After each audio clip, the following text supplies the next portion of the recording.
يا عم عبدو، السلام عليكم ورحمة الله وبركاته. دلوقتي عايزين نعرف الأسعار بتاعت فوانيس رمضان. يعني فانوس زي ده هيعمله كام مثلا؟ ده 40. 40 دي سعر ايه؟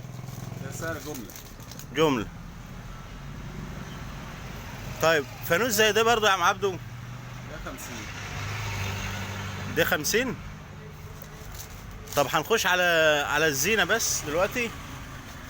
كل سنة وانتم طيبين يا جماعة. بنصور لكم دلوقتي فوانيس رمضان في مكتبة الأستاذ عبدو، مكتبة النصر في ولاية صقر الشرقية بجوار مدرسة عمر الخطاب الابتدائي.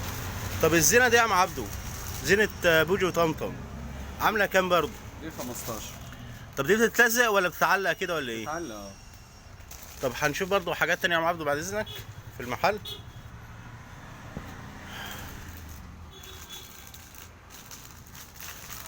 في أشكال كتيرة برضه معانا، كل الأنواع يا جماعة هتلاقوها هنا في المحل. دي برضو بوجي وطمطم. دي ب10 فرعين. فرعين ب10.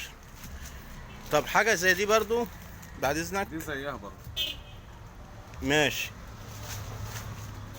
طب اللهم صل على النبي. أنا شايف حاجة امبارح يا عم عبدو جميلة خالص. بوجي ده يا عم عبدو عامله كام؟ ده 50. 50. ده الحجم الكبير. دي الكبير. في الصغير عندك ب 40. أنا شفته يا عم عبدو. تمام ماشي. بسم الله الرحمن الرحيم. دي بكام بتقول؟ 40. 40. طب برضه يا جماعة برضه في هلال رمضان. الهلال عامل ايه يا عم عبده؟ ده 40. ما شاء الله. طب طبلة المسحراتي؟ دي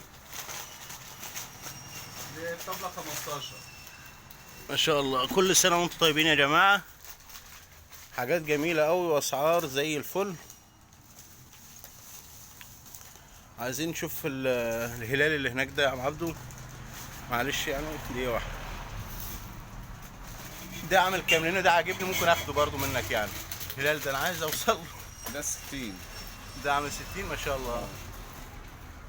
تمام.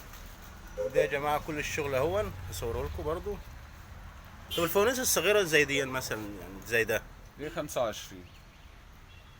تمام. خلاص على بركة الله. خلاص هتعمل بقى ديسكاونت مثلا لو حد ان شاء الله في خصم للكميات. تمام. طب ممكن يعني يبقى في شحن بره برضو لو حد عايز من خارج مصر وكده يعني؟ ممكن. طب تمام ماشي. شكرا يا استاذ عبدو. كل سنة وانت طيب. سنتين. رمضان كريم يا جماعة. كل سنة وانتم طيبين يا جماعة.